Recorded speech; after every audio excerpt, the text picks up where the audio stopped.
Well, good morning. Thanks for joining Jonathan and Julie D in the morning. Good morning, Julie. How are you? Wonderful. Hello, Jonathan. Grand Rising. Yeah, it's a beautiful day out here. And we've got a special guest this morning, Jim Price from the Jim Price Show. Good morning, Jim. Good morning, folks. Good to see you guys. Thank you so much for having me. Absolutely. Yeah, good to see Welcome. you. Actually, I don't think I've ran into you besides the American Fest. Before that, it was a truth tour out there in Tennessee. Right. Yep. Yeah. It's that was kind of a neat little trip. Me and Julie got to do a little bit of Tartarian exploring in the downtown Tennessee, Nashville, Tennessee area, finding the Parthenon and the Greek goddess of Nike and Athena. Which is, again, guys, don't worry about that. That's just all made out of straw and corn husks. Don't worry about those things. So it was a neat trip that we got to do out there, but Yeah. it's been great. Yeah, it's been a heck of a journey, this whole truth tour of things and all the different things we've done over the years. It has been years now. It's not been months. I know. It has Yeah. been years. I didn't think it's going to take this bloody long. Yeah. Well, it's amazing. It's amazing how fast time flies. Absolutely. So, Jim, I've been down on the borders doing a lot of reporting. I've got another event coming up soon. We do live broadcasts right from the border.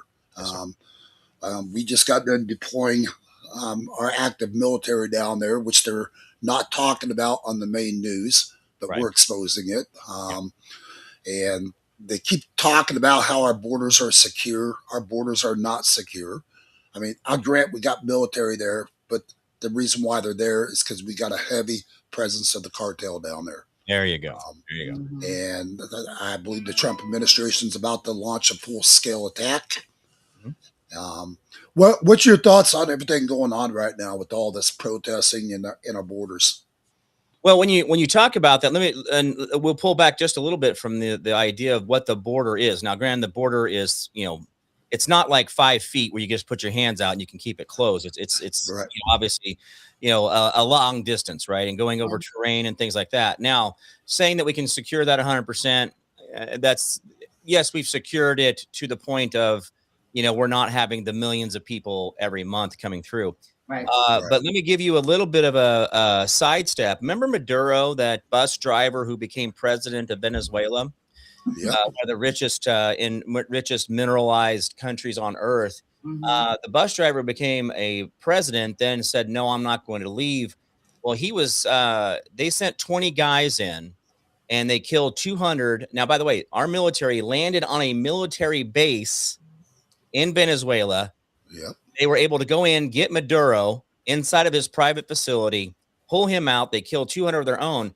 But what I'm pointing out there is that Maduro was being ran by the cartel. You said the cartel earlier, which was a great segue to that. So the idea is that, Right. yes, we have the cartel running Mexico. We have cartel running Venezuela and Central America and other parts of that region, and even all the way down into Brazil and other parts of that. We know those things are true. But what Trump is doing is that he said to the Mexican president, remember, she gave him we don't need you. We have our own military, Yep. He's doing that as I'm a hostage. We have our own military. Mr. Trump, please do not come to our country. Right. What he's doing is going, okay, I see you. Wink, wink. I think we're going to see that, yes, we're going to be pushing back against the cartel, but as a native Arizonan and a person who, still wishes that Arizona kind of got themselves together, because you guys have lost your way here recently. Mhm. The cartel is in Mesa, Arizona. The cartel is in Gilbert, Arizona. The cartel is in the Valley and in Tucson, and they're money laundering through fake real estate transactions. And this has actually been exposed already 2 years ago.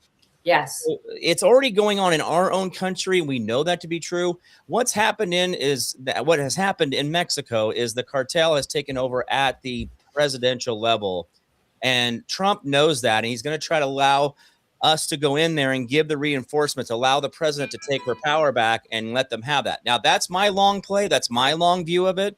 Mm-hmm. Will it work out that way? I don't know, but I do know that we are changing how the world is operating. If you look at the tour through the Middle East, you look at the EU, you look at Davos, you look at, hey, Canada's going to be the 51st state. Now we got Mm-hmm. Greenland, we have Iceland, we have all these stuff, all these things.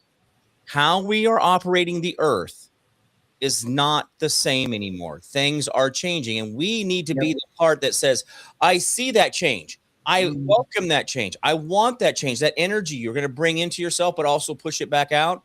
But if you keep harboring in on that negativity of not seeing the way you want to see it, well, that's selfishness. And that's that sin nature of the heart. So we've got to be careful that we don't try to put our own ideas into the future of what we think the world peace should look like, but accept the victories and the glory that we do see happening. We do see that Maduro is out of there. That means we can have an effective change. We do see that now we're going down to Cuba. We do see that Canada's getting themselves together. We do see that Greenland or Iceland is absolutely necessary. Again, everybody's like, well, why do you want this stuff? Oh, there's a spaceship trapped in the ice. That's what it is. Guys, listen, we have had our pants down trying to, box somebody. I don't know what the analogy is here, but everybody has seen our ding-a-ling, and we're very exposed. Yeah. And the whole world knew that. Mhm. Biden knew it, Kamala knew it, Russia knew it, China knew it. But everybody was waiting for what? The Great Return, which was we had to show everybody what it was like. See, we saw Trump, and then we had to show what it was like not having Trump, because everybody has a short-term memory loss problem, right? Mhm. And now we're back into it again. And so there's a cycle of things I think are going to happen. And I want us to remember that the victories that Trump gives us, like the 10% on capped on interest on credit cards, guys, we are running the world differently. Remember Mhm. to hold on to that 10% because you don't want to give it back in a year. Remember to hold on to Cuba and hold on to Venezuela and hold on to Canada, because those are our neighbors. You know, if I've got a drug den right next to my house over here, I'm not very safe, am I? I got to make sure that even my neighbors are safe to me. Even my neighbors are, hey, are you okay? Is something happening? Can I help you at all? And that's where we should be more of that type of a cop of the world, not the cop of the world. We just go around killing people because it helps Raytheon stock prices. Yes. Right. Yeah. That you just said that so good. You're spot on. So, we have just seen so much corruption out there going on right now, all around the country. Just amount of. If it was you or I, Jim, we'd be sitting in a federal prison cell. I guarantee you. Oh yeah. But these, for whatever reasons, you know, we're not seeing the rest that we should be seeing right now. They've got all the evidence in the world. We've brought this up many times on our broadcast. I truly believe that the Democrats have a lot of dirt on the Republicans, and that's what's keeping them out of jail. Mhm. Because other than that, the world sees it. We all see the corruption. Yes. And it's like the American people right now are so fed up because nobody's seeing arrest. Right. And that's really what it's coming down to. What does it take for this start kicking in gear for the American people to see justice? Yeah. Well, that's again. Notice that like the Palisades fire. Notice the Maui fire. You notice the different things. When things happen, the internet now is so good that I actually know now that Alex Pretty, or whatever his name is, he actually went to college with the good chick who got shot in her car. Well, really? Oh yeah, no, they went to college together. Oh, I didn't know that tidbit. Interesting. Oh yeah, it gets worse. It gets worse. Or better. they're part of the same Signal chat. They were all on the same Signal chat, and some other guy that just got assaulted or whatever, the guy who bit the finger off the guy. Yep. Well, that guy that bit the finger off, he was also their friend as well. But also Alex Pretty Well, he actually has a broken rib from the week prior with a medical report of saying that he had contact with ICE and broke his rib in a week prior to the incident. But now we see that AI is being involved in that whole thing where the head of the ICE agent isn't there and all these other things. So when we are seeing the point that we say, well, there's fraud over there or there's an incident over there, notice that there's a little spark. And then all of a sudden, the whole curtain just gets pulled back, right? Now we're seeing that California doesn't know how to store water well. And we know that they don't keep track of this and they don't keep track of that. But then Gavin Newsom says to Dr. Oz puts out a video yesterday. Hey, supposedly in this building right here, which was like a 2,000 square foot, 2-story building, there's 47 hospice facilities in this building. And Gavin Newsom clapped back and said, "Oh, I've already gotten rid of all the hospice fraud and everything out there. Don't worry about that, Dr. Oz. I appreciate your help. Just say thank you." Yeah, guys. The little light of mine story, that in the church, when you go to Sunday school, this little light of mine, I'm going to let it shine. Yep. When we think about when we shine a little light on Minnesota, whoosh, all of a sudden there's a lot of evil, right? We shine a little light on California, whoosh, there's a whole bunch of evil going on, right? And this is what the light of us does. But the fraud, guys, when we talk about $9 billion in Minnesota being the cap of the fraud, that's not true. No. And we know that the California one's going to be hundreds of billions. Oh, easy. So the point when we think about all these different parts of the whole scheme of things, yes, we're seeing all these fraud things, but it only takes a little spark for us to go, hey, well, what? All of a sudden the keyboard warriors that are true warriors, not little children going, I don't like you and you're a bad person. Not that kind of keyboard warrior.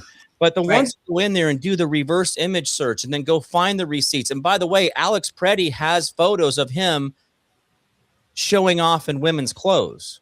So again, he is just like the groiper or just like the dresser, the same as the person who assassinated or supposedly assassinated Charlie Kirk.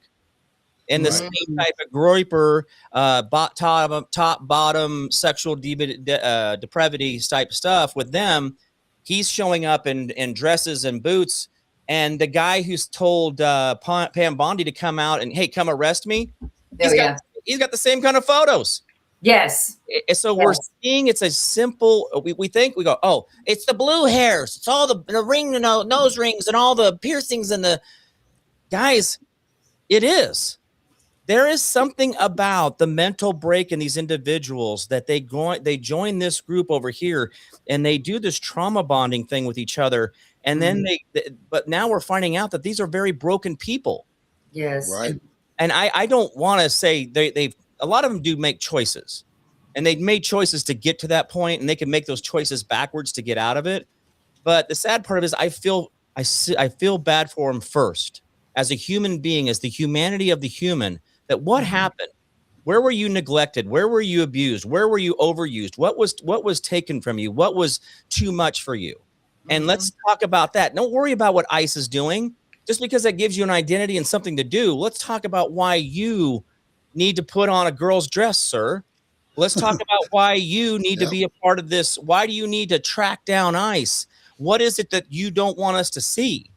And so, again, there is guys, the MO of these people over and over again with the blue hairs and these guys that cross dress and the groipers and the tops, the bottoms, all this furry stuff. Hey, dude, enjoy yourself. Enjoy it. But just don't bring it in the public space. You know what I'm saying? Right. I wouldn't know that Freddie had all those pictures out there of him in dresses if he hadn't posted them on the internet. Right. Yeah, there's a lot of trauma bonding, I believe, and it's pulling these people out. And so I feel like they're just so frustrated with their entire lives that it's making them almost choose and make bad decisions, for where they are in this process. Well, they want to belong. They want to belong. Absolutely. Like everybody does. Right. Absolutely. Well, real quick, guys, Julie, if you can read this for the audience real quick, speaking of all the corruption out there in this country, I want to share a tribute that my friend Jeanette Finnegan did. You know anything about Lavoy Finicum? I don't think I do. I haven't heard that name. So that was the Bundy standoff for the Oh, ranch, for the right. Okay. ranchers and all that. Right. Right. And Jeanette did a special tribute for her husband, Yes. Lavoy, yesterday. So if you can read this to the audience, Julie, I'd appreciate it. Sure.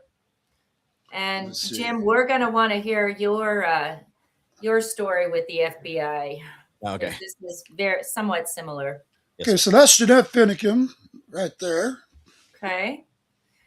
All right. So 10 years ago today, the Obama's FBI hostage rescue team and OSP killed my husband, Lavoy Finicum, murdered him, shot him 3 times in the back while he exercised the universal sign of surrender, hands high in the air. Needless to say that over these 10 years, our family has been through a lot. Our country has been through a lot. So much so that it is hard keeping up with the pace of chaos, confusion, and destruction taking place taking place. If we're not careful and mindful, this chaos will destroy our freedom, peace, and happiness individually and collectively. What was most important to Lavoy was his relationship with his Heavenly Father, his family, and this country, in that order. Please scroll up. Okay. Lavoy believed in God. He loved and honored God. He followed God's laws. He was faithful. He taught our children about God and treated his fellow man with the love of God. Forever an amazing example. Lavoy was an amazing husband and father. He considered being a father his most important role. He loved each of his 12 children and spent all his time with us. We were his priority in life. At the time of his death, we had 19 grandchildren. He continues to live on through his posterity as it grows to 47 grandchildren and counting. He lives on in us. Families are forever. Lavoy was a man of principle and integrity.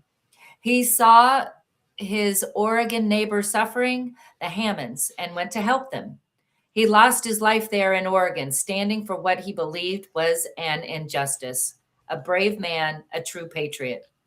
Today, I want to tune out all the negative, destructive rhetoric we're constantly bombarded with.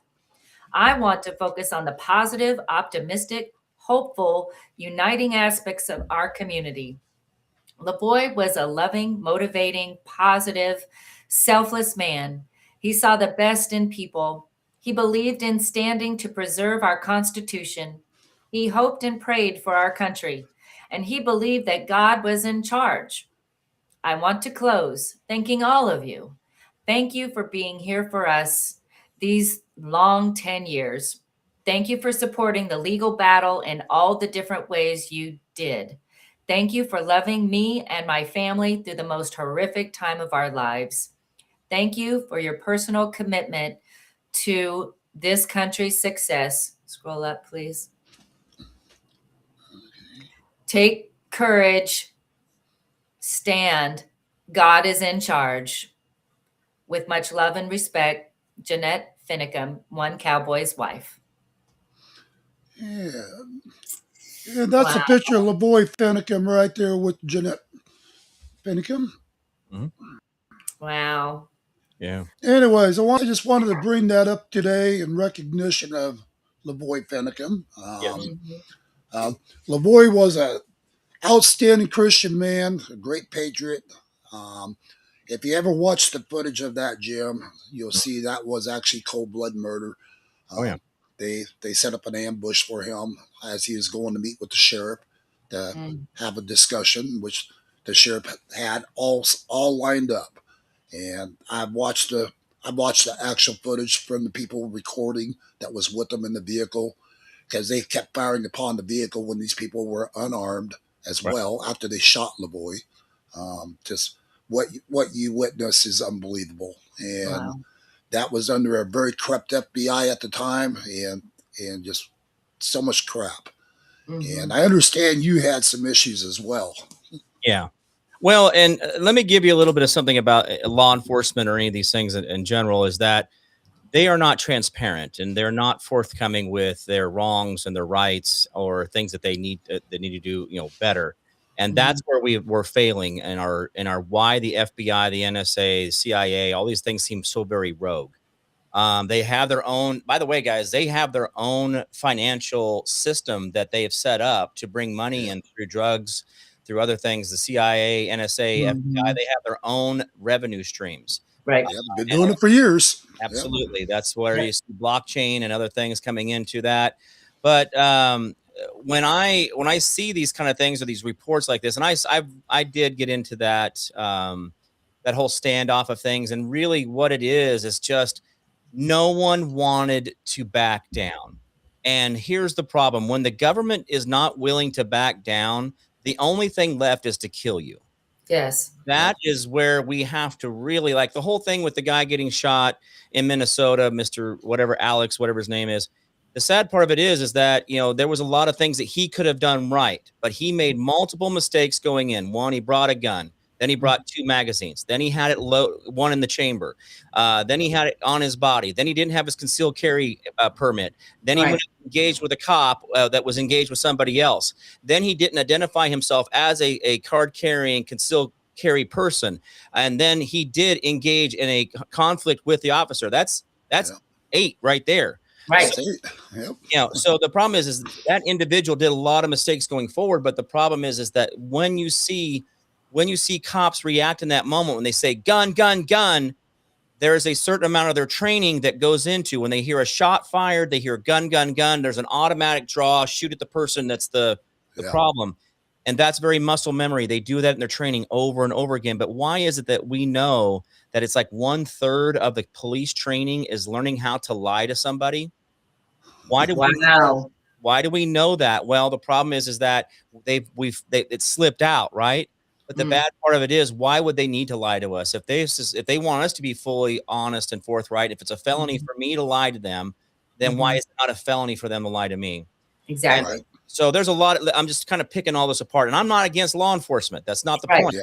No. I want transparency. When you screw up, I know of a Sedgwick County sheriff that was going to pick a guy up for a failure to appear for a bench warrant, which is for it was a driving infraction.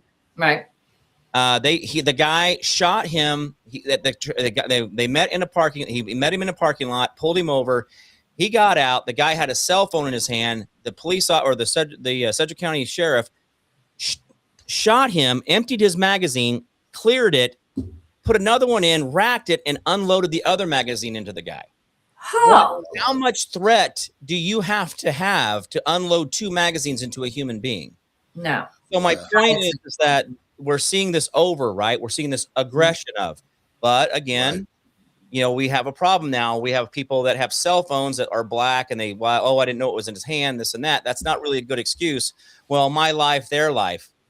I don't know, sir. You're a servant, and that guy actually is your boss, whether you like it or not. He is a citizen, and he has more rights than you do because you're a public servant. You don't get to shoot him willingly. You don't get to do that and say, well, it's either me or him. Well, no, you're not. Just because you're the law doesn't make you right. And we can split hairs over that later. But let's go back to the FBI, CIA, NSA, and all those things. And this shooting of this gentleman, the sad part of it is when a government comes and it starts rolling, it doesn't know how to stop until it concludes itself, either through whatever means it needs. And that means to kill you. So let's go to my story real quick. This happened back in 2018. May 17th, my birthday. It was a Friday. I had gone and had coffee with my friends that morning at Starbucks at Harry and Rock Road in Wichita, Kansas. Sat down, and Ben Burgess was the Sedgwick County sheriff or Sedgwick County judge. I haven't ever said his name out loud. I did that this morning. Anyway, I said, "Hey, Ben, he said, hey, Jim, I heard it's your birthday. Happy birthday, buddy. Good, hope you have a great day." He signed the no-knock warrant on my house that morning at 6 a.m. And then he had the administrative judge for Sedgwick County seal and redact that probable cause statement. And it cost me $100,000, 3 different attorneys, and a year's time to get that unsealed and unredacted. Now, that's not even the story, right? That's not even the story. So I come home after coffee. It's my birthday. I got a couple things I got to do. Got some work I got to get done. And then I'm going to, have a birthday dinner, enjoy myself for the evening. It's a Friday, right? Woo. And 10 a.m. I see these guys come running, these cops come running across my front yard. I see at the picture window here. So I go over to grab the door handle, and they hit the handle. The battering ram hits the handle into my hand, and I back up, and I'm like this because I know, again, what you said, the universal sign for I give up is hands above, right? Hands up. Right. Right. Now, the liberals taught us, hold hands up, don't shoot, Well, the guy said, if you move, I'll blow your effing brains out. Wow. So this is all over a suspicion that there was pot in the house. So the thing is the guy said he was going to blow my effing brains out if I moved for pot. So, but the point of it was, guys, is the reason they actually came in is because they went to Ben Burgess because he was looking for a federal appointment, and he thought he would get a little comeuppance if he does the right thing for the right people. So they went to him to sign it, even though he had a conflict of interest because he knew me personally. Guys, I ran for office, and that's why they came after me. I ran for Kansas State Senate, a state Senate position that pays $13,000 a year. It's not a position that makes $180,000 and blah, blah, blah, blah, blah. No, this is a simple 3 months in the spring, 3 months in the fall. You do it part-time. I was like, hey, civic duty. I'm going to go and run for state Senate. Why not? But my life was torn apart because they don't know how to stop. And you know what I end up here, guys? You want to get, what, this is why I say this. When they don't know how to stop, they only know to go to conviction, right? I was convicted for paraphernalia. You know what paraphernalia is? Paraphernalia is a digital scale in an extra bedroom in my house. I had a digital scale in my house, and there was pot in my son's room. The digital scale is for distribution. So I was convicted of paraphernalia for distribution. I was never convicted of drugs. I was never convicted of possession. I was never convicted of dealing. I was convicted for paraphernalia for a digital scale in my house. So this is what I'm talking about. When we go, they go so far one direction, they don't know, they can't stop themselves. They were trying to cover up for themselves. They were trying to make sure that I was broke. And so that's what they did. They made sure, and I had to sell everything off. I lost my security clearances. I lost my jobs. I lost my social groups. I lost all my investments. People were like, hey, you're a drug dealer. They wrote the news article about it. But remember I told you I got arrested in May? Yeah. You want to know when they published the article? When? The last weekend of October, right before the election. Oh, of course, really? Of course. So again, it's but they had dropped the charges. So think about this. In May, they had dropped the charges, and they still wrote the article in October, the last week of October, that a Thursday right before the election. Did you sue them over that, Jim? I don't have the money to, bro. I mean, I wish I was able to have an attorney, but they all want money up front. They don't do pro bono on that because it is going against the state, and the state has all the money they want, and they have all the time they need. The judges and they're going to go as far as they want to go. The judges will let them delay while your attorney bilks you for money. So yes, if I had an attorney step up and want to go against the state, go after the county judge who sealed and redacted my probable cause statement, the unethical portion of it for the signing of the no-knock warrant, why the no-knock warrant was even issued to begin with, the reasoning, who the confident informants really were, these kind of things. And then again, they just made up a lot of things. Oh, we have a confident informant. Oh, well, who is the CI that you have? Right. And so it's always but it's always after, right? It was never in the probable cause statement that there was confident informants. It's always after they talk about that. Oh, well, we have confident informants can back up our story. Yeah, right. So in other words, their main goal was to come in and try to destroy you. Obviously, you must have been intimidating them because they were afraid of you. Yeah, those big muscles, there, buddy. I'm a real Adonis here, Well, when I say intimidated, you know what I mean. I know. No, you're exactly right. It's people like us that they want to silence. Well, I'm not going to be bought out. I'm not going to take the money. I'm not going to be Ted Cruz and bend the knee to Israel. I'm not going to be any of that. If anything, I'm going to be like Thomas Massey, who lives off grid in Kentucky with his wife who cans and does all the stuff. And they homeschool their kids. They're off the grid. They have no electricity, no phones. And I think they have Starlink for internet so he can have internet when he's at home. But I mean, guys, I would be more of a Thomas Massey if I was given an example of what it's like. And he is the guy who's got us the Epstein files and the Epstein files. And I mean, how many releases have we had?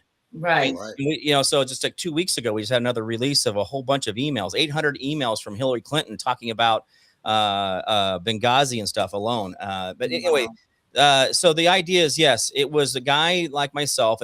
They call it a litmus test.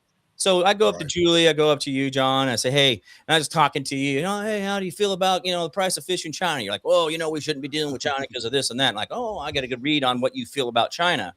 Well, there was is this a guy we can buy off? Is this a guy that can be bought?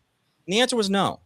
I will not be bought. I will not. And guys, if you kill me, you're the killer.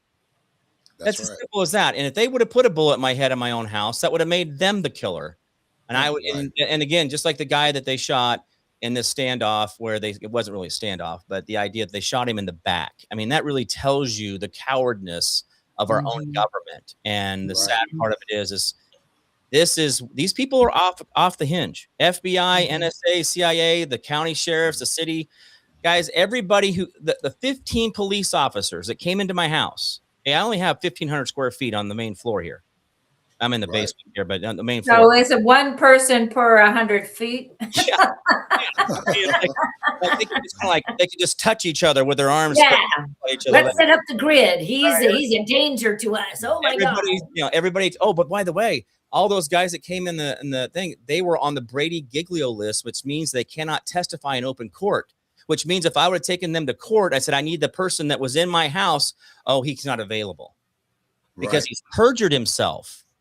See, all of them had perjured themselves. So they were already tainted material coming into my house and they knew. Whoa. Then why are they even got a damn badge on if that's the case? Because it happens all across the entire country. There's a Brady Giglio list for every single sheriff and city. And also the FBI, NSA, they have a list of their own internals that cannot testify in open court. So they make sure they let them do some dirty work, but don't make them available for court. Right. Wow. Well, Jim, I could actually almost relate to you about some of the corruption. Recently, I had a person conduct a hit and run on me here in my driveway, and they stole my dog. I actually called 911, could not even get 911 to respond. I mean, they never showed up. Right. I actually went down and interrogated the sheriffs at the sheriff's department. I've got it all on recording, everything in the book. But at the same time, it just goes to show you, this is almost like just a setup system is what it is. And it's sad. It's sad what we're witnessing here in America. And what happened to you, my friend, is very unacceptable. And are you past the statute of limitations? I'm not past the statute of limitations on going after them. I think it's like 7 to 10 years. So we're still. I've got a friend Yeah. who has a law corner out in Idaho, right? Which might be good for you because he would be happy to work with you. I know he would. Yeah. And I would definitely pursue this if I was you. Mm-hmm. Well, and I'm gonna get you. If they were willing to do that, what happens when I start to go after them or their immunity? You know what I'm saying? Exactly. Right. Or their retirements, right? So that's the sad part of this, guys. That's where they will kill you. Right. That's the sad part of this, guys. My risk is not they're going to run an article or it's going to be a drawn out trial or they're going to talk about my feet pictures on my OnlyFans or whatever. I'm just kidding. But, it's the fact that they'll just kill you. They will just find a way to kill you. You will come up on a car accident. You will suicide yourself. You will have had a heart attack. We all know about the heart attack gun that was developed in the 40s and 50s. We know that this is all part. We know this. We know the snake venom. Yeah. What do you think the snake venom was, guys? The snake venom was the COVID was the heart attack gun. It was just, they just put it into an aerosol. They put it in the water. Guys, they know what they were doing. They were dumbing us down, making us sick, making us ineffective. And why is it Yes. they want us to not be our best? Have you ever asked yourself that? Why is it they're always trying to kill us? Fluoride, chemtrails, foods, medical treatment. Population There's so control. many of us. Yeah. Too many of us and not enough of them, because they know if we were all in our right minds, we would never stand for this. There you go. Ever. There you go. Ever. And that's why they got us. So they know they keep us sick. They keep us on Ozempic and all these other weight loss GLP shit. And in reality is to just up your salt. Guys, I have had clients of mine literally just up their salt between 2 to 5 teaspoons a day, and they've shed 50 pounds. The point of it is that we keep going to them for all the answers, and yet they keep killing us. And it's like, that's stupid. Yes. We vote for the axe. The forest votes for the axe because the handle's made out of wood. Right. No. Oh, speaking of which, you just got out of the hospital. What about a week ago now? It's been a couple weeks. 2 weeks. So 2 weeks. 2 weeks. I think. Yeah. So, well, you're looking good. How are you feeling? Looking good for how shitty you were. From the neck up, I'm amazed. Just from the neck up, yeah. It has New Year's morning, I got up and just went, did the usual thing, get up, get a pinch of salt. When I say a pinch of salt, it's about a teaspoon of salt. Right. Swig it down with some water first thing on my stomach in the morning, and I do that throughout the day. And I felt like I was having a little dry heave. Sometimes salt is such a purifier, and there's any bad stuff in your stomach, some leftovers from the night before, some black stuff, some goo, the salt will go in there and it'll purge it out. It'll make you throw up. And so there's times I've taken the salt and I'm like, oh God, and I'll throw up some like mucus or phlegm or something that was just kind of in my stomach. Wasn't good for me. Well, anyway, I went in and had a couple dry heaves. I was like, oh God, I don't know what that was about. But anyway, so I went to go back to bed. Next thing I wake up, and in my side back here, I thought I had passed out because I woke up on the floor. I had passed out from a kidney stone because I get jack stones. They're the pokey ones. Right. And I'm like, oh God, the kidney stone is coming down. It's dropping. And I've had them that, I'm telling you, like, Lord, take me kind of deal. Like, it's bad. And I got, God, I even got in a magnesium bath. I'm like, I got to relax. I got to slow this down. And I was like, I'm getting out of breath. I don't know what's going on. And I'm like, that's it. I'm going to the hospital. So I didn't go to the VA. This is Thursday, New Year's morning. Okay. So I'm like, I don't want to go to the VA. I'm going to Andover over here. It's just a suburb hospital. And we'll go in there. It's like, hey, I got a kidney stone really bad, I guess. And they're like, okay, well, let's get you in. We'll get an X-ray. And they were pretty quick about getting me in. There's nobody in there. And so the doctor comes back and I'm like, oh God, I'm hurting really bad. He goes, sir, you don't have a kidney stone. You have 7 fractures and a punctured lung.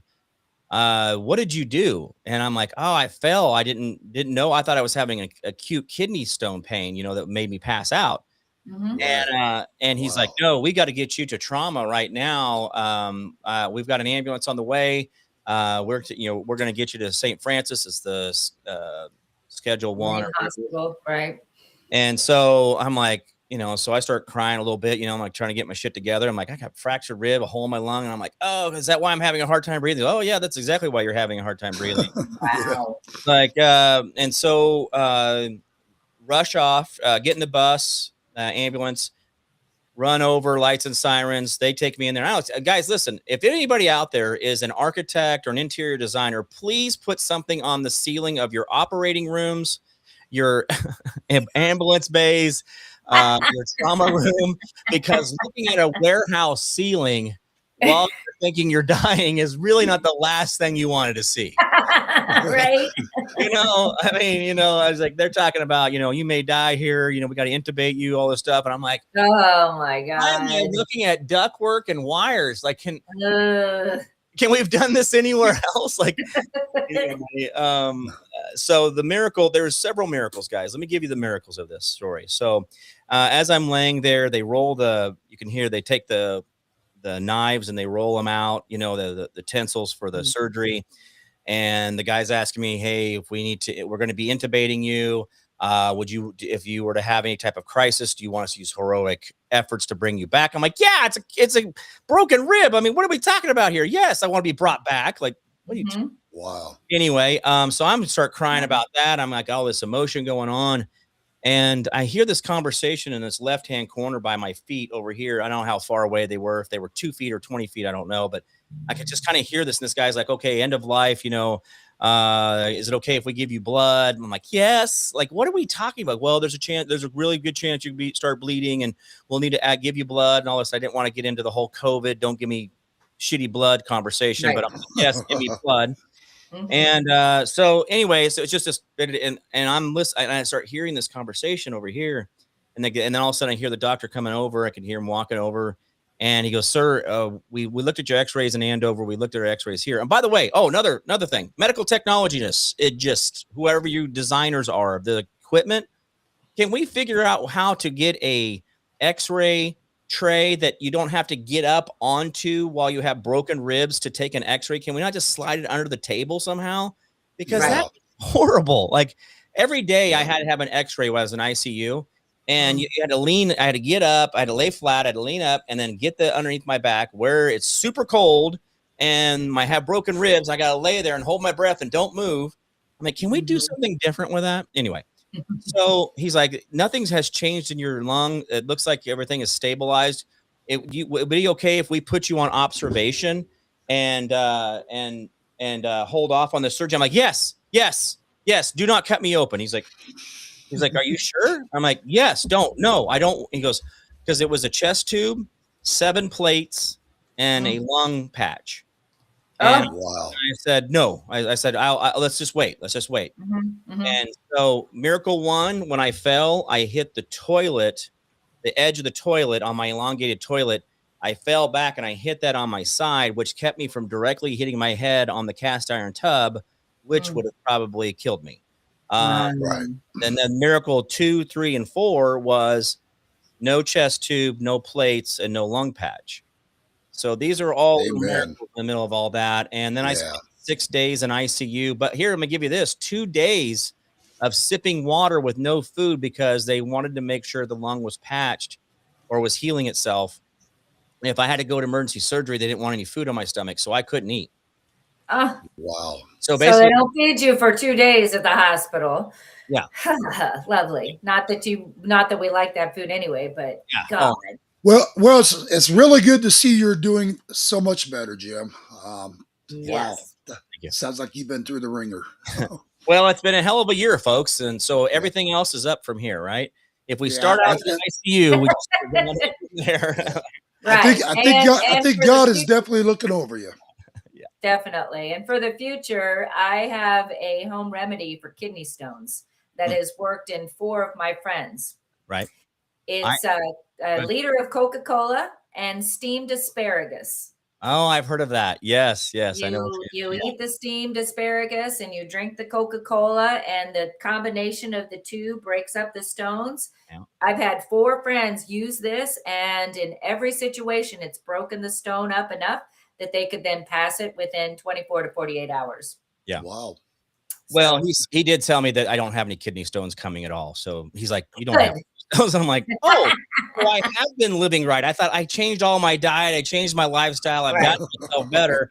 Yeah. Like, no stones. Yeah, but no stones. So broken rib. broken ribs, hole in the lung. We're fine. Dang. Right. Well, glad to see you're doing well. Yeah. Are you planning any trips out here, Jim, to Arizona? I hope to. There is a couple holistic fairs in California, so I'll be driving through Phoenix. And so I did have a plan. Actually, it was going to be this week. I was going to be in Arizona, but it probably looks like it's going to be the middle of February now. Well, it'll be obviously because of the injury.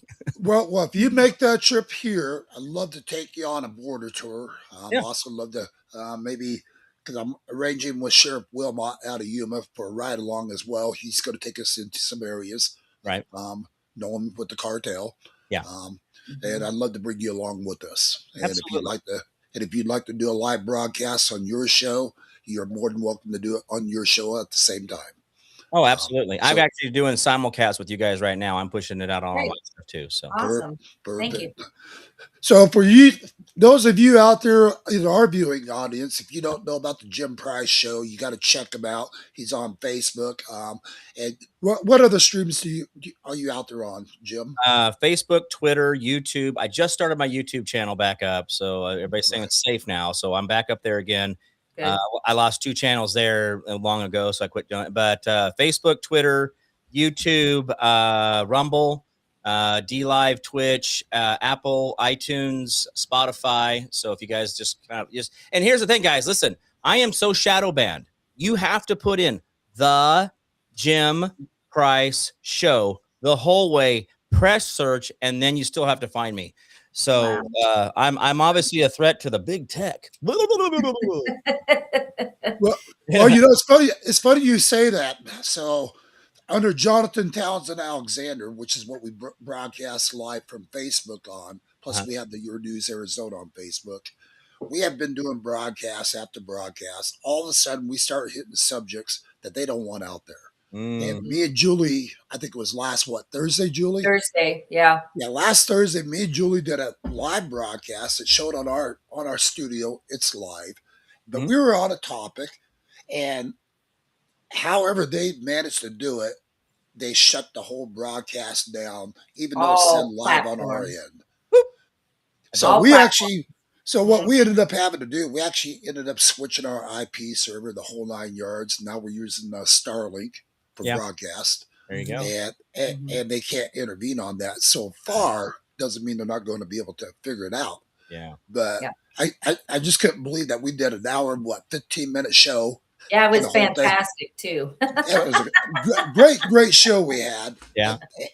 But we went back to end it in the studio, and it's like, wait a second. Wait, where are we? It's not showing that we're live on all of our networks. Right. Yeah. But you're not. Because we broadcast on YouTube, Rumble, X. I mean, we're out there on Facebook. I mean, you name it, we're out there. Right. Plus, I want to talk to you about being on our channel as well on Q Broadcast. Yeah, I have a channel on Q too. So, do you? I can do what I could do is if you give me your stream key, I could stream to your channel too during my time slot, so it would actually stream on both. Cool. Yeah, so you are on Q Broadcast. Oh yeah. I forgot I'm on Q too. Yeah, absolutely. Yeah. Real quick, I have a friend of mine, Megan Rubino, out there that is actually doing the Clear Skies for Arizona. Yeah. And they were testifying yesterday or getting ready to do a floor read on the Clear Skies bill that is being pushed through the House. So there are people out there trying to get the chemtrails to stop, but there are legislators that won't because they want the rain. So there's legislators going, no, we can't do that. We got to keep cloud seeding. It's like, okay, well, let's stop doing the chemical part then. Well, okay, we'll maybe we'll talk about that, but we need the water. We need the water. It's Arizona. I'm like, Arizona lived there for a long time before you guys thought it needed water. Right. Anyway, but cool thing. Yeah, go ahead, Julie. Jim, I had a question for you from your show yesterday. You made mention about Tom Homan, that he had said some things that you weren't happy about, but then you never got around to sharing what those things might have been. Can you share that with us today? I'm trying to think about what it is that he said or what he's done. I don't know if it was I was flipped the names in there for somebody else. Tom Homan, I met him at CPAC a couple years ago. He is exactly the person you see on the news. Yeah. To you when you see him, how he is, he's exactly that guy. Okay. That's so cool. He is legitimate and he believes. Now, let me give you something from 2 years ago. This almost might be 3 years ago now. I said, now, Tom, real quick, and we were in the middle of a meet and greet thing, and he wasn't being inundated by anybody. I was just able to talk to him for a minute. I said, hey, with all these people coming over the border, how many sleeper cells, or is this allowing for sleeper cells to come into our country and allow them to coordinate a strike on our country? And he goes, absolutely. Because that's what the open border is about. It has nothing to do with people. It's the people that are getting in with the people that are the sleeper cells that will do the things, the harm to our country. And that's he got real serious about that conversation when it came up. Well, Good. Yeah. And you know, that's something we covered so much, Jim, down on the borders, because we've covered the Tucson sector, Arivaca, Sasebe, the Yuma sector, and we had been talking exactly what you're saying right there for over 4 years straight. And I mean, we had nothing but men fighting age coming through the border. Right. You knew who were the terrorists. I mean, you could tell. Yeah. And and during the Biden administration just gave them a wide open door to come into our country. Well, remember that gained them seats, though. Remember the House actually they gained seats in the Democrat side because of population changes. And that was because of the immigration. Because see, remember that was the lawsuits when they tried to do the census. They said no, only count the citizens, and then it was held up that all people were counted, not just the citizens. Which again, if we're counting for services and for votes in my legislature, it should only be citizens, not right. Right. Yep. And to top it all off, we were broadcasting about how these guys were becoming law enforcement, and people were attacking me over Facebook. Going, they are. That's not possible. That's not possible. California. Next thing you know, California, New York, Washington. Next thing you know, ICE has been in there arresting these guys now. As they're working. Yeah. Oh, so, what was the one a couple of months ago? There was remember the superintendent of schools that was an immigrant that was wanted for gun charges, and he was actually a superintendent of schools. And yet he had only been there a couple of years, and then he'd only been in the country like 5 years, but suddenly was a superintendent of schools. And I'm like, what in the why are we guys? There are people needing jobs out there, but you're handing out jobs to foreigners who only been here a couple of years. Right. Seriously, that's the kind of people we need teaching school. Yeah. I mean, God dang, guys. And what you want to say superintendent of schools is an immigrant with gun charges. Are you guys really doing your job? Really? Is that what you're I don't know. Well, and it sounds like yesterday the Department of Education folks were told to not come to work. Have you guys seen that? At the federal level? On the federal level, yes. Yeah, that's been coming. I'm surprised it's taken this long to shut down the Department of Education. That was brought in by Jimmy Carter too, by the way. So he's been a real 1971, guys. If you look at our country, WEF, WHO, a lot of things were created in 1971. We went off of the we went off from the gold standard to the silver standard to the petroleum dollar in 71. That's why it took about 2 years to stabilize. We had the oil embargo, blah, blah, blah, 73. Guys, that beginning of the 70s, if you go back and look at the history of that and see what we're facing today, man, so much of that was laid hard into concrete in that time frame. So that's 54 years ago. I was born in 71, and as a time like this, we need to be the people that fight back. It is bad out there. So yeah, well, real quick to our viewing audience, if you guys have any questions for Jim or any of us today, feel free to call into the studio 928-385-4738. So we welcome any questions. And other than that, Jim, I'd love to have you on our team down here on the border once, and we'll take you to some areas that I'm sure you probably haven't seen as well. I tell you, as a kid, I grew up in Arizona. I mean, I grew up there and here in Wichita, both. And as a kid, we never went south of Tucson because we didn't know the border was unsafe then. I was a kid in the 70s and the 80s. You don't go to the border because it's not safe. Right.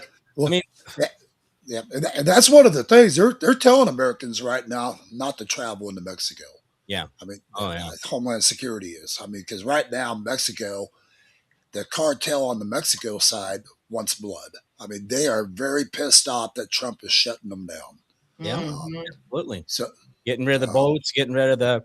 Oh, by the way, the families of the fishermen that were blown up as they were going 110 miles an hour across the open ocean fishing are now suing the federal government for the fishermen that were fishing at 110 miles an hour with no fishing pole. Gotta love it. Gotta love it. Only in America. How do you get to sue us for what? It doesn't even make sense. It's a Gulf of America. You weren't on American soil, so I don't know what to tell you there. Yeah. Yeah. Sorry, dude. Well, Julie, you're going to have to give me something for some remedy for my congestion. Because Okay, we'll find something. I've been fighting this now for days, and I'm sick of it. So, castor oil up in the nose on both sides and sniffing that in. It's you basically, and then some silver spray. You have a mold toxicity issue. Most allergies, Really? most congestion is actually just mold that sits in this cavity in the eyes right here. And if you get the castor oil in there, it starts pulling all the parasites and cleansing that out, gets it all moistened in there. But the silver spray gets rid of the mold, because silver and mold don't work together. Jim, can you text that to me and I'll pick it up? Yeah, Right. absolutely. Yeah, hell yeah. So I do castor oil. I take a dropper, not the whole dropper full, but I take about a quarter of a dropper and I squeeze it up just past the inside your nose there, get it back in there, and I squeeze about a quarter of it, that much on both sides, and then I, do that, and you'd be surprised the stuff that comes out of your face. It's like, oh my gosh. Didn't know that was in there. I got a lot of space for rent. I thought it was just the brains were missing. I didn't realize it was. Hey, yesterday on your show, you were talking about the off-grid living and in the tiny homes and stuff. I like what you're doing out there. I mean, that's great. Yeah, thank you.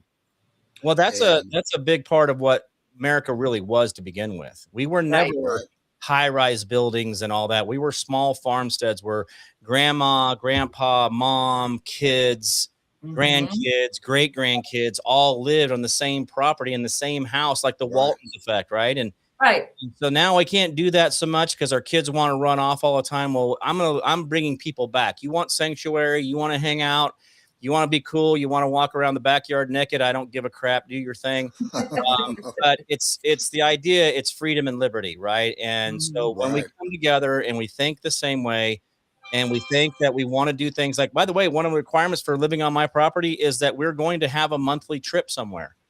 And then once a year, we're going to have an overseas trip. Why? Because when we bring ourselves together, our bills get less. And that means we have more money to go do other things. So we're going to plan small excursions as a group, as a family, as a property. And then once a year, we're going to try to do at least a long, big trip somewhere, if it's overseas, or maybe a long trip in America somewhere. But the idea is that it's to bring people back together and have that community so that when I fall down and I don't have a lot of family, my kids, I have 3 cousins and 2 aunts that are alive. So I don't have extended family, right? Well, if my family was here, if I had 7 or 8 other people, and I don't care if they've got kids or whatever, if they're here, well, then suddenly my property's not going to go to shit when I'm not here. My dogs are going to get fed. Everything's going to be fine. I don't have to rely on one person or 2. It's the family does it. So we always lifting each other, and it's always just a little easier. Right. Well, I'd definitely like to come out for a visit. How many tiny homes are you putting in right now?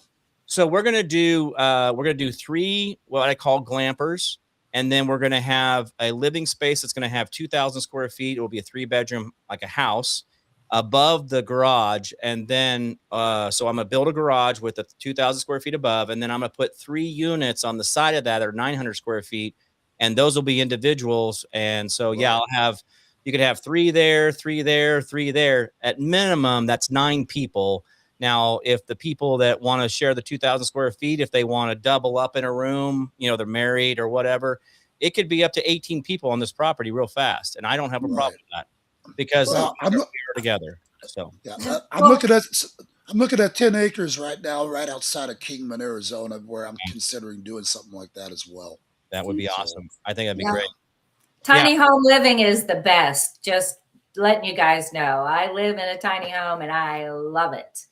Yeah, it's amazing. If you work it out and you get yourself into that lifestyle, it's not that hard. And a lot of the stuff I have around the house here, I've got a couch and chairs and tables that I don't touch down there in the basement. So do I need it, or is it here because it fills up the space? Right. But when we do it as a community, let's say Julie and you and I had a few people, you guys have you got to live in the tiny home spaces. I'll have 3 tiny home spaces out here along the south driveway. If you wanted to live there, you live there, but then you still have access to the main house. You still have access to the other houses. You have access to, I want to put a pool in that's next year as well, or this year. I guess it's this year now. So get a pool put in and also get the greenhouse up and going.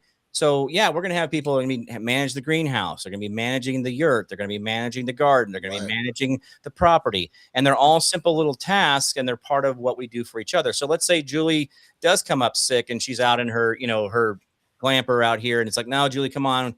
We'll put you in the main house. We're going to be able to take care of you here. But that's because we can do that, right? We could do that. Right. But if Julie lives in a property over there and I'm over here and you're down there and she's over there and I'm over, I'll come by later. I'll come see you when I can. No, we live together. We live here. We're a community. Right. Yeah. Awesome. Well, awesome. Yeah. You are doing some really great things out there. That's for sure. I'm trying. And I'm going to pick your brain for some of the ideas when I get this going myself.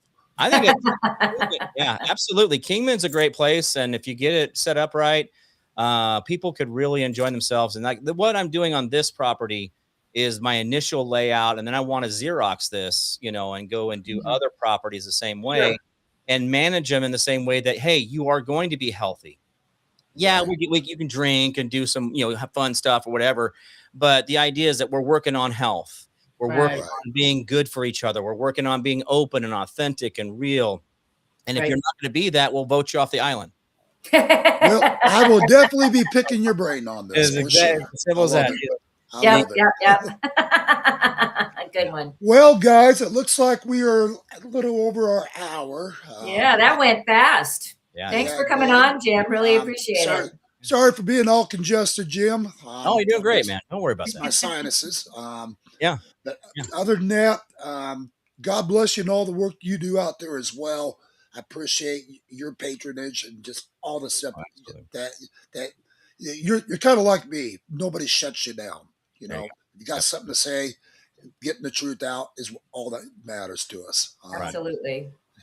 No matter who tries to silence us. And you guys are doing great work out there, getting up in the morning and doing the show and getting out there and talking about things. So that's awesome. You guys are a part of that. And like I said, maybe what I'll do, John, is I'll send you over some of the information that they have about that Clear Skies, Arizona, so you can get chemtrails and stuff in the legislation that's good. That's actually been read into the House. So, great. Yeah. Good. Yeah, we were just talking about weather modifications and all the stuff on our show. Mm-hmm. That's the one that they blocked. Surprise! Well, Julie helped Julie. All I'm showing were receipts from the patent office. I was cracking up, man. Yeah. Julie really gave me a good lesson about how long this has been going. I had no idea that this has been going on since the 1700s. And when she provided all the facts in hand, I was just like, this is unbelievable. Yeah. They've shown it on the Waltons. They showed it on Little House on the Prairie. They showed it on Gunsmoke. All these old Westerns, they had these guys come in and seed the clouds with sound and different things like that. Yeah. All these different cowboy shows always talk about cloud seeding and bringing the rain in. And, we do the big boom and it brings the rain clouds in. And, I had no idea they were actually talking about, really, that's hilarious. Little House on the Prairie even did it. Yeah. I'll be darned. Yeah. Wow. Yeah. So it's people have been wanting to figure out how to modify the weather for a long, long time. And here's one thing I think you need to look into, Julie. And I haven't been able to find this actual formulation change yet, but I do believe they changed the formula of jet fuel. Say they're taking out fluorocarbons out of the jet fuel, but by them changing the formula of the jet fuel when it goes into the combustion chamber and it changes through the firing, right, and goes out, it's a different chemical. But then that chemical, when they use the silver iodide to activate it, they activate against each other. So the commercial jets, they lay the big blanket down every day all across America, right? And then they go up there and they just go little silver iodide. It's called silver iodide is what they spray. And that's what causes the larger ice crystals to form. But if you have it pre-set up with all the jet fuel exhaust that they formulated to make it primed for the silver iodide always takes effect, just like it happened when they killed those little kids on 4th of July in Texas. Wow. That was a cloud seeding situation. Wow. Well, I just got educated some more. Thank you. So, Well, and now the snow that we just had, I did a little test of, and it burned black and smelled like plastic. And then now I'm learning that we're finding some similar traits within that snow, traits that are being found in the COVID vaccine. right. How about we look? Have we figured out where who's buying all the glitter to refract the sun's energy away from the earth? So there's many people on that So you, on that one. if you aerosol glitter into the sky, it's going to reflect back the waves of energy coming from the sun. So you're going to change the color of the sun and the effectiveness of the sun. Well, You are Newsom's been doing that out in California already. He's been caught doing well, that. what the hell could possibly go wrong with that? Right? Yeah, what could go wrong? Don't worry about this. Yeah, don't worry about that. It's Yeah, fine. well, people always ask, how are you doing? And I say, I'm fabulous, above ground and not in a FEMA camp. Thank you very much. Right. I think the FEMA camps were probably more for our refugees, but anyway, that was my thought on that. Yeah. But yeah, guys, there's been plans to get us in cages, and it's easier to kill you than deal with you. So, yep, true that. Well, again, thank you so much, Jim. Appreciate your time. Yep. Great to see you. And Jonathan, good to see you too. I've got to run. I've got another meeting to run to. So all right. Wonderful. Thanks, guys. And Jim, we'll definitely have to have you back on our show again sometime soon. Anytime, sir. Anytime you need. I love having you on here. We can do that, sir. So, anyways, want to thank everyone for tuning in today. Thanks for joining Jonathan and Julie D in the morning. We'll be live again tomorrow, 10 a.m. Mountain Time, 9 Pacific. And so stay tuned for more broadcasts. All right, guys. God bless you guys. Appreciate you guys tuning in today. Bye-bye. Have a great day. Bye-bye. Have a great day.